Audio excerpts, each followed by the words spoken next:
Hey guys, welcome to the Drone Horizon podcast. I'm Alex, and today I'm joined by Danielle Madden. Danielle, would you like to introduce yourself? Hi, I'm Danielle Madden. I run an Instagram account called Madden's Travels, and I'm based in Hull, in Yorkshire. Cool. Well, thank you for taking time out of your day. Obviously, as always, we've asked you to send over sort of 3 shots that are your favourites or mean something to you. So we've got 3 great pictures. We'll start off with the top-down shot of the boat. So do you want to talk us through why you've chosen this one? I chose this one. It's probably one of my favourite drone shots, and there's not. What I really like about this one is I didn't think about the shot that I'd taken. So this was taken in a place called Knaresborough, which is in Yorkshire, and it's got a massive viaduct over the river. And the goal was always to get a picture of the train passing on the viaduct. So what I did is I quickly got the drone up, and I knew the train was coming within like 2-3 minutes time. Um, and as I was waiting, I just thought, I'll just see what's around me. So I started moving my camera down a little bit, ended up seeing this, and I've seen so many pictures of top down shots of boats, and always kind of was a dream shot of mine to get with a drone. So when I saw this, I instantly put the drone up a little bit higher to about 100 meters and ended up getting the shot. Not really thinking about it because it wasn't the shot that I had in mind. It wasn't what I was thinking of. It was just a quick get this, right, the train's coming, put the drone back into the position.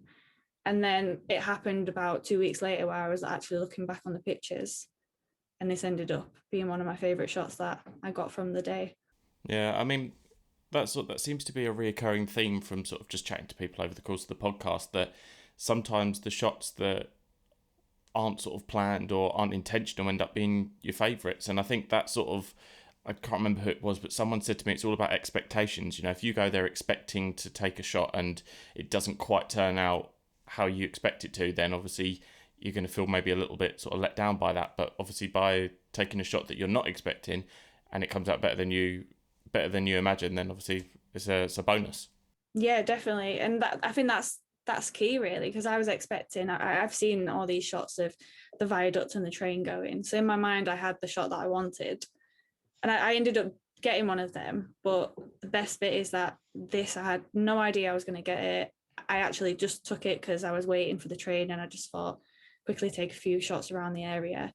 And then I came home and I absolutely love it. I just love that the water's so clear and like smooth, and then the white reflecting the grey and the blue, it just works really well. So it's one of my favourite drone shots that I'd taken.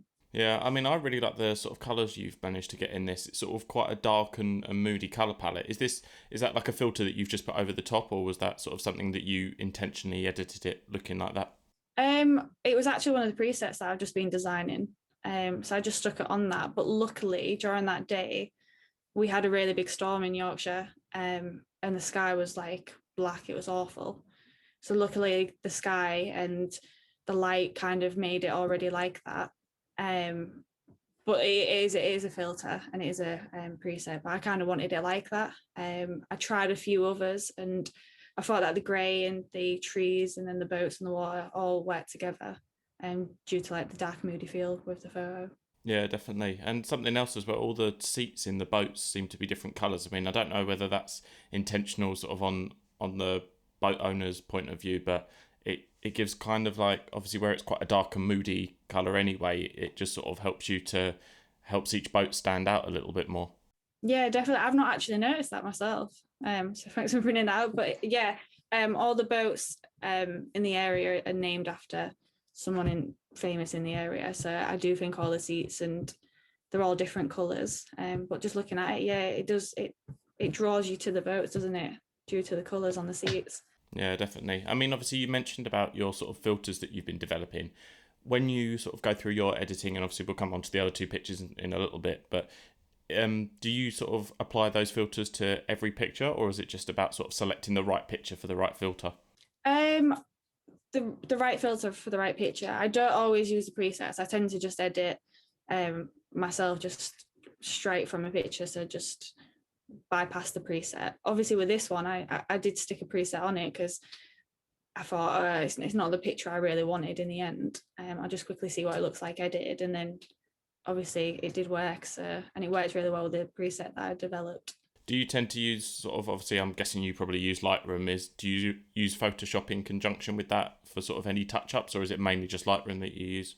Yes, I use Lightroom and then Photoshop for touch-ups. I've noticed on this one that the touch-ups with the water, there's a little bits in it. And in my head, I really wanted to get rid of them. But as I did, it just made the water really look unnatural. And I thought that the bits in the water really helped you draw to the birds and the dark areas. Yeah, I mean, I have found that sort of personally when I've been editing in the past, and you it gets to a point where you take too much out of the shot and it starts to look too fake. And obviously obviously in this case, you want to sort of draw your eyes to the boats. But like there's been shots that I've done before where, you spend all this time sort of like removing the ropes or removing people from it. And at the end of it, you sit back and think, oh, it looks okay, but it's missing that realness that I think sometimes photographers can overlook maybe if you go through too much editing. Yeah, totally agree. I've seen a few on Instagram at the moment, which I feel like people are over editing the shots to make it Instagram worthy. And you do lose that natural touch, you lose that personal touch, and you can make it look over too edited. So I try and stay away from that. Because let's be honest, nothing that we see is as perfect as it is on Instagram. I think you sometimes do need to show the real place that you see in. Yeah, definitely. So obviously Instagram is quite a big thing for everybody, and especially for photographers. It's basically sort of like a virtual portfolio. So how important has Instagram been for you in sort of getting your work out there and getting people aware of what it is that you do? Massively. I actually created the Instagram account last January. I came across a hard drive in December time. I haven't really been showing my photos off. I've not that I've always been hiding them. It's just I wasn't really a very social media person due to working on it full time. Coming home and going on social media was like a busman's holiday for me. Like it's the last thing that I wanted to do. But I knew I wanted to travel a lot last year. And I had all these pictures, and I thought I really want to work on my editing skills and my photos. So I started just throwing them on Instagram. Within a year, I'm now nearly at 10,000 followers, built this massive community. And it's been incredible because not only has it allowed me to showcase my work to all these people all around the world, but it's also helped me increase my skills. Because I do think you do look at a picture now and question, is it Instagram worthy? Are people going to like this? And you see like other people, like I see a drone shot of a top down of a bird, and now I aim to get that shot. So it's been really helpful for me. I try and stay away from it. I don't try and go on it as much as I should do. But no, it's definitely been really helpful for me as a photographer and getting my work out there. So obviously sort of since starting your Instagram in say January of last year, sort of the pictures that you've taken since then, both with your drone and probably with your sort of DSLR, do you find that you take the shots with the intention of posting them to Instagram, or is it a case of you take the shot and then when you get back you sort of sift through and think, right, okay, that one will be good for Instagram? Because I think with Instagram being as prominent as it is with the sort of photography industry and the filmmaking industry, I think sometimes we can fall into a trap of purely creating content for Instagram rather than creating content for ourselves and then posting it on Instagram as sort of a bonus. Yeah, I see a lot of people doing that where they go, this is a perfect Instagram shot. I tend to take a group of photos that I think I will like and that I can use them for a lot of different purposes. And then I do what you said, I sift through them and I go, this would be perfect for Instagram. Or sometimes when I'm at a location and I take a picture, I instantly know that I will be posting that, but I haven't taken it for that reason. Yeah, and I think it can be very easy to sort of fall into that trap of taking the shots for Instagram and sort of putting yourself out there, because as important as Instagram is, I think photography is about as much of what you personally enjoy as well as sort of sharing it with everybody. And over the course of the podcast, chatting with a couple of people, it seems to be that sometimes the shots that you don't prefer are the ones that end up doing better on Instagram. So you can take sort of 4 or 5 shots and think, right, this is my favorite one, put that on Instagram, and it won't get the reaction that you probably expected. But then maybe with a shot that you think, oh, well, this one was okay, but I'll still post it, that ends up doing really well. So I think sort of that focus on solely taking pictures for Instagram can be sort of a dangerous trap to fall into, because then you're constantly trying to please your Instagram audience with all your shots, and if that doesn't necessarily work, then you start to think maybe that your shots aren't good enough, and obviously then comparing that to other people, it can sort of be like a downward spiral almost. Yeah, and I think it gets you thinking, are my pictures any good? Is it worth me carry on doing this? And I think what people do is they look at, for example, I really love this photo, I'll stick it on social media and it gets a few hundred likes and you was expecting thousands. You then step back and go, oh, was that not any good? I'll give photography up. And really you should be just doing it for yourself. I love street photography. I don't really showcase it on my Instagram, but when I'm abroad and exploring the world and stuff, I love capturing real life people because I feel like it really represents the country. On my Instagram, I know that they get nothing. Like I can post an amazing landscape shot and it gets thousands. I post a street photography shot and it gets 100. But I will never stop doing the street photography because I know it's something that I really love.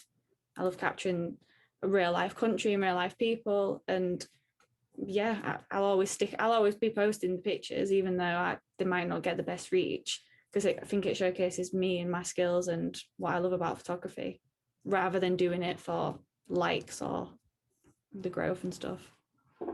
Yeah, definitely. I mean, so we've sort of briefly talked about Instagram, and I just want to sort of come back to your Instagram name, which is obviously Madden's Travels. So where did that name come from? Because obviously, did you sort of have the intention of traveling last year, which has obviously then been abruptly stopped by COVID? Where did that sort of inspiration come from? Yeah, so the whole point of the Instagram was I was going to post a picture every day for 2020. I had about 200 pictures that I knew I really wanted and that they were Instagram worthy, with the intention that last year I was going to be traveling all around Europe. I think I was doing 17 countries in total. Obviously, that didn't happen. So yeah, the name Madden Travels was my last name, and then because I was traveling and it would be a travel photography site.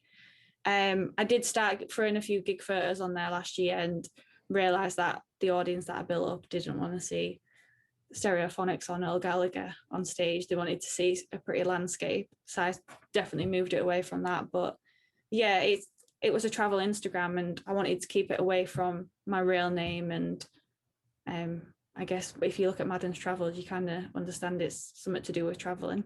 So are you still planning to sort of travel throughout Europe? Obviously, probably later this year or next year now. Is that something that you still wanted to do? The minute I can go, I will be at that airport, definitely. Yeah. Yeah. I think having been cooped up for so long, I think all anybody wants to do is get out now, and obviously traveling abroad and that kind of thing. It's perfect. Yeah, definitely. And I think seeing everybody's shots on Instagram this year has my list has just got massive. I now have folders on my phone with different locations where I now want to get this shot and I want to get that shot. And I think this has made me realise I want to move away from cities, like city breaks. The whole intention was going around Europe and mainly seeing cities. And I don't want to be doing that anymore. I want to be seeing the landscapes and the national parks and so on. Yeah, and I think obviously I've said it on the podcast before, but I guess the only positive that's really come from COVID is it sort of makes you appreciate what's more available to you in your own country, which sort of brings us nicely onto your second shot, which is Whitby. So do you want to talk us through why you've sort of chosen this shot and how this one came to be? Yeah, just bringing your last point. This last year definitely made me realise how beautiful around the area I live in and England. And obviously Whitby it's a little seaside. It's a seaside town in Yorkshire. It's my favourite place to visit. It's absolutely beautiful. And I visited so many times last year because obviously you couldn't travel abroad.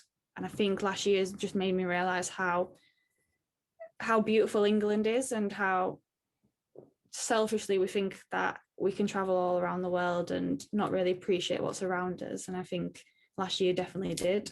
And it made me appreciate this place more. And this drone shot was actually the second day I had my Maverick Mini, which is the drone that I use. I had a drone previously before this, which was super cheap. It was awful. I pretty much got it to see if I would fly it into a tree. And I would fly it up in the air and 2 seconds later it would be in someone's back garden. It was the worst thing in the world. So I would definitely recommend buying the better equipment. So I got the Maverick Mini and I went to a field near me, stuck it up in the air, and I felt instantly confident using this equipment.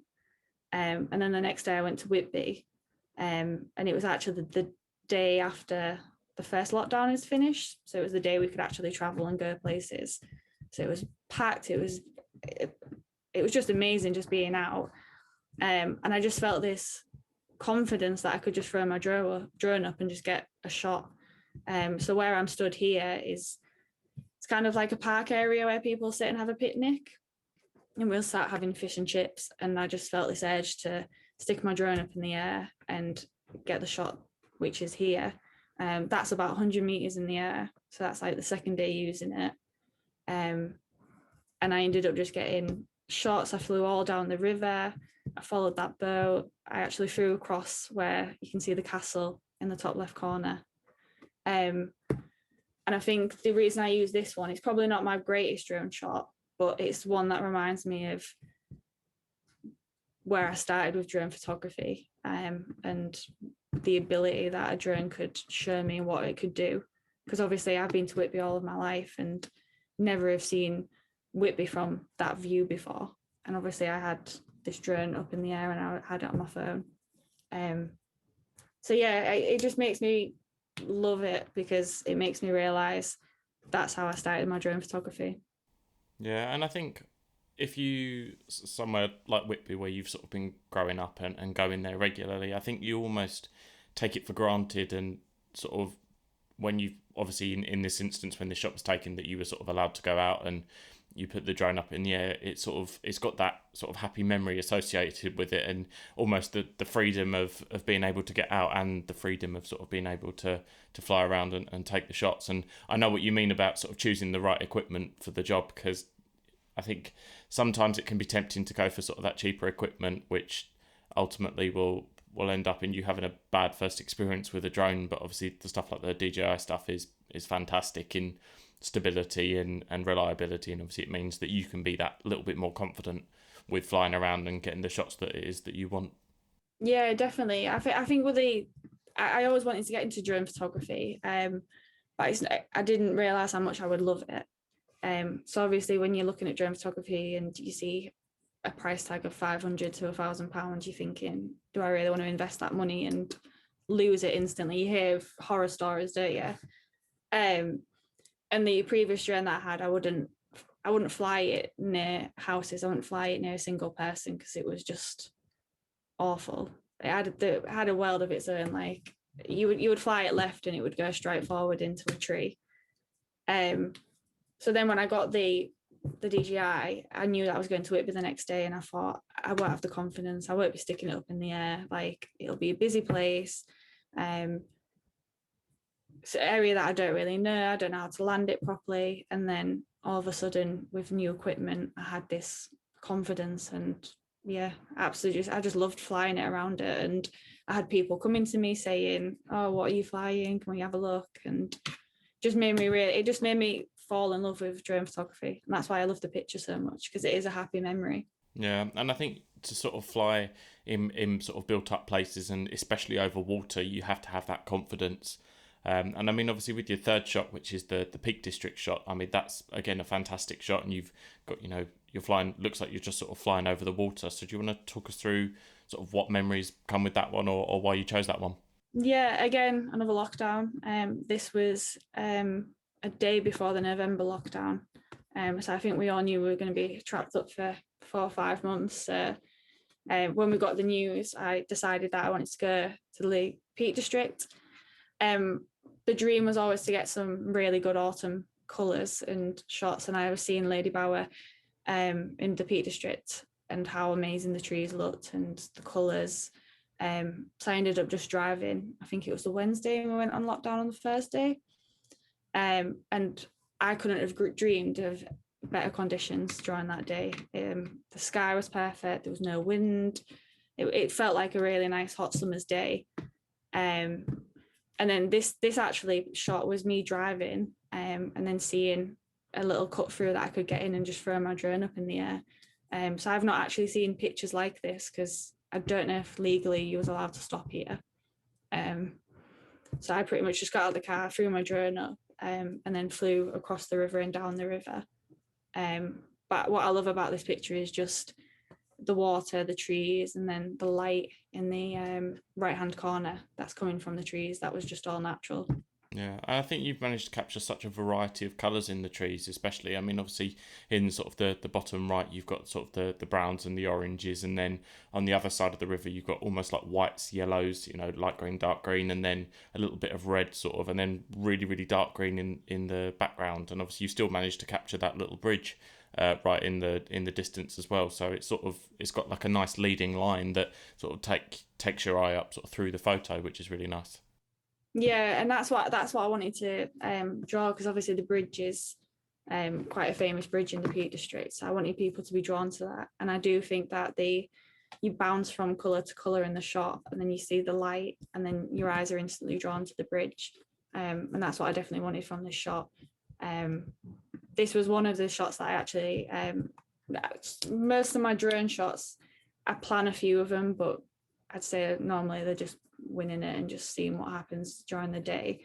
But that this one was planned. I knew I wanted the bridge, and previously down the road I knew I wasn't going to get that bridge. So he was driving home and I was thinking, oh, I've missed that shot, I've missed my opportunity. And then obviously seeing this just really worked, and I haven't seen a photo like this before at the Peak District, so it was definitely an eye-opener for me of how beautiful it was around this area.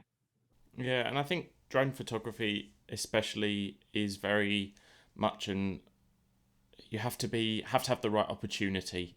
I think a lot of the time with drone photography, because if you are driving and there's like a lay-by that you can pull into, I think you should always make the most of that, because you don't know when you're next going to be able to sort of stop off. And I think basically just stopping wherever you can to capture the shot that you want is obviously legally, but capture it, stopping where you can to get the shots is the best way to go about it. And sometimes, you might be driving and it's been raining for sort of 2 hours and it stops for 10 minutes. If you can stop in that time and throw the drone up in the air, then you're making the most of that opportunity that the weather's sort of given you, because unfortunately with drone photography we are limited by the weather.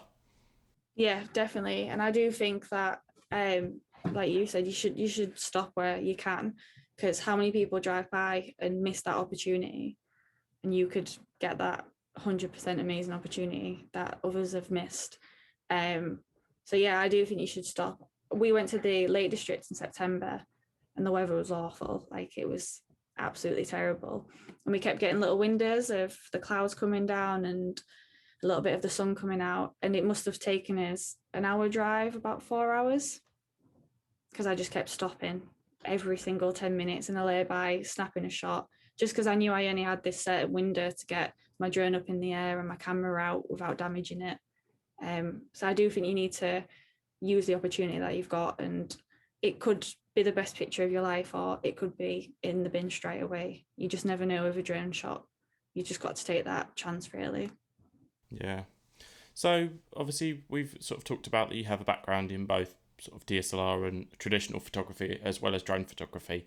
Do you want to just run us by what it is, sort of the equipment that you use? Obviously, I know you've mentioned your Mini, but do you want to sort of run through what camera you normally use and that kind of thing?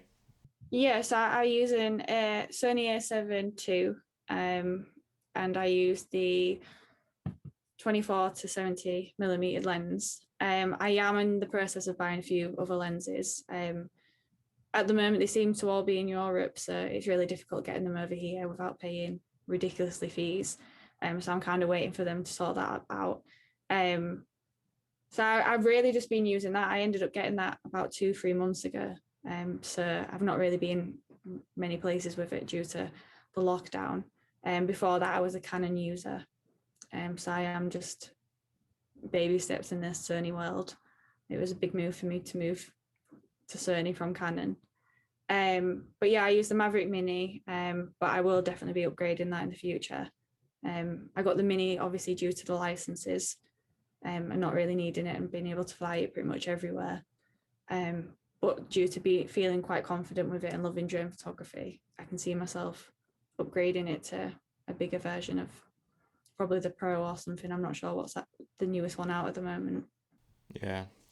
So just out of interest, why did you move over from Canon to Sony? Was that just sort of down to personal preference? Personal preference and the mirrorless camera really. So lightweight, so easy. Um, it takes amazing pictures and had incredible reviews. I actually used one of my friends' Sony before and fell in love with it. So just a personal preference really, and wanting to move away from it.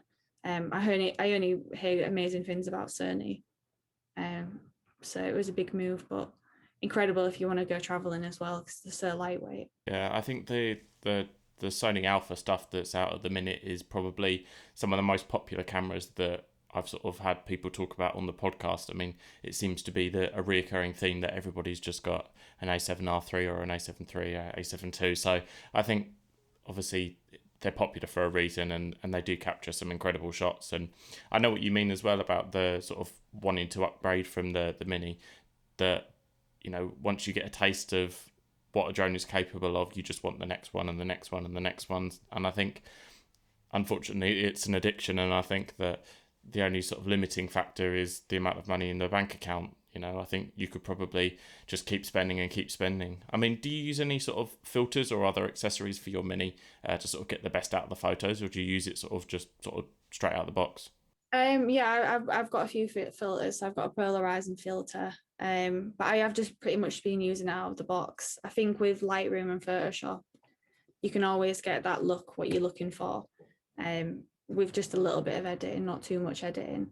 Um, so I've got a few filters, but most of the time, if I'm just sticking it up in the air, I tend to forget the filters, or I can get it the look that I'm wanting from in Lightroom and Photoshop. So, do you want to just sort of talk us through how you sort of first got into photography, and how that got you to sort of where you are now, and obviously how that sort of links in with your full time job? Yeah, so photography, luckily my dad's into photography. So I grew up going to Spain, and him having a camera and me having a camera and trying to beat each other, getting that better shot. And we were both a fan of street photography, so we would go to a local market and he would be like, okay, you get this shot and I get this shot and we'll see which one's better. So luckily with him, I was able to learn a lot from him. I then did it in college, sixth form, and I did it for a few months, and then I ended up going to Camp America for 2 years and was a photographer there, and then traveling alongside that. So I do like 4 months in New York, and then I do like 3 months traveling wherever. So I did Australia, New Zealand, and then I tend to, at the moment I'm not, but I've been falling in and out of love with photography. Really, I think you get busy with work and you get into a bit of a routine and you kind of put it down. And then I think due to my job, which we previously spoke about, my job is working in marketing and design for the event and music industry. So I work in arenas. And then I actually joined an arena when it was getting built. And they had nothing. They had no assets. They had no pictures. And I knew all these big names were like Stereophonics, Noel Gallagher, Kaiser Chiefs would come in. And I kind of just took a chance, and I had to really impress the promoters, saying that I can take these pictures, I can get this for you. Um, and that really grew my confidence, because if you're stood on the side of the stage taking pictures of Noel Gallagher, it is going to grow your confidence. And that made me love photography again. Um, Taking pictures of massive acts and then traveling again, and really just looking at my pictures and saying they're actually quite good. And then the whole Instagram, what we've just previously spoken about, um, posting on Instagram and getting comments from people around the world saying, your pictures are quite good, really well. It boosts your confidence a little bit, and you have the edge to go out and take better pictures, really. With gig photography, I feel like that sort of almost falls into a category similar to that of sort of weddings, where the what's happening is you've got a very limited time to capture something, and obviously if you miss it you can't just ask them to do it again. So how do you sort of find the pressures of gig photography and sort of the pressure of getting those shots and not really sort of much room for error? Um, it, gig photography has helped me in all aspects of photography, really, because like the drone photography, you only have a small window of getting that perfect shot. So you know what you need to do. You know you need to get up to this level, and you really start to plan things. With the gig photography, I only have 3 sons where I'm allowed at the pit of the air, the stage, and then after that, I have to move away and pretty much leave the arena. With that, you kind of just, again, you have to win it. You have to judge the lighting. Luckily, in advance, because I'm there, I can go into the arena and see where certain lighting is, see where they're going to stand. So I can kind of plan it. But most of the time, I just go into a gig and I tend to just win it, really, hoping for the best shot. And I know that's probably not the best way, but you can't judge what an artist is going to do. You know, you can set up a shot, perfect shot, ready to take it, and they run across the stage. So it's really just about being on the top of your game that night, having the right settings, always going with a shutter speed during a gig night, because things just move so fast, and really just using that 9 minutes time that you've got to the best of your ability. And really, I see people that come and take gig photos where they take 50 pictures. On a gig night, I can take 800 in 9 minutes and really only get probably 20 out of that, just because I'm just snapping as much as possible around me, because you can't really plan it. When we had Ricky Wilson, Kaiser Chiefs, the last gig that I went to, and I was being at the top of the stage, bottom of the stage, right, looking at him, and I was like, oh, this is a perfect shot, perfect lighting, about to take it, and all of a sudden he just ran off stage. And I was just stood thinking, oh God, what's going to happen now? But luckily I had taken 500 pictures before that, so I knew that I had one to send to the promoter and stick on social media. Yeah, I think working with especially music artists, they're so unpredictable, and even if I mean I've seen it countless times of all the gigs that I've been to where there's someone backstage has come on stage to sort of like help them out with something, and before you know it, that person's run off stage. And I think gigs just in general are so unpredictable, and once the sort of front man gets an idea in their head, I think even if you tell them don't do it, stay exactly where you are, and they've been told that this is the choreography they need to do, they're just going to do whatever they want to do, because at the end of the day all the attention's on them. Yeah, definitely. I think especially with like indie and rock bands, they just do what they want to do. More of the ones who literally get told that this is your dance move, this is where you stand. They're a bit of a boring gig to photograph, really. I prefer to be running after someone on a stage trying to get the perfect shot. Sometimes I've never not got the perfect shot at a gig that I really love. There's always room for improvement. But luckily I've always been able to get a shot that I really like. But it just grew my confidence massively, gig photography. And I think that grew my confidence with knowing my ability of what I could take. And definitely street photography did that as well. And the whole Instagram. So it's just last year was just 3 different things boosting my confidence and knowing that I can take these pictures and just, yeah, loving it. Yeah, I mean, we obviously previously before we started recording, we spoke about how you're sort of trying to, whilst you've been on furlough, you've been trying to sort of build up your photography, and almost not to a point where it takes over your full-time career, but to a point where you can sort of rely on that and build that up. So is that what's sort of next for you? You're planning to sort of move into like full-time photography, or are you still planning to sort of do it half and half with a full-time job? Um, the ultimate goal for me is to travel alongside photography and marketing. So I do a lot of freelance marketing on the side. So the goal would always be a little bit of marketing here, right? Go here, you need some pictures. So that was always the goal. It was never really to be a full-time photographer stuck in one place. The idea through the Instagram and taking the pictures and the website was always to